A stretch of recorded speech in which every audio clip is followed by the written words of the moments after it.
প্রিয় বন্ধুরা, আশা করি সবাই ভালো আছেন এবং যে যেখানে আছেন আপনারা সবাই সুস্থ আছেন এবং আপনাদের সুস্থ শুভকামনা নিয়ে একটি ভিডিও আমি তৈরি করলাম। তো যাই হোক, আজকে শহরে গিয়েছিলাম। তো কাজের সন্ধানে যে শরীরটা একটু অসুবিধাতে কাজ করতে পারলাম না। বিগত কিছুদিন থেকে শরীরটা একটু ভালো একটা অসুবিধা করে। তো আপনারা সবাই আমার জন্য দোয়া করবেন যাতে আমার শরীরটা জলদি জলদি ঠিক হয়ে যায়।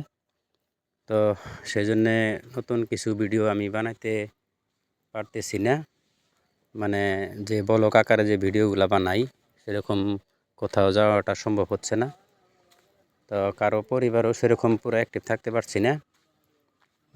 শীতের প্রকোপ পড়ার থেকেই শরীরে বিভিন্ন বিচ্যুতি দেখা দিছে। তো আপনারা সবাই যার যার কাজ ভালো করে চালিয়ে যান। স্বাভাবিক অসুবিধার জন্য কেউ কাজ ঠেকাবেন না। সবাই ভালো থাকেন। আবারও শুভরাত্রি জানালাম আপনাদের।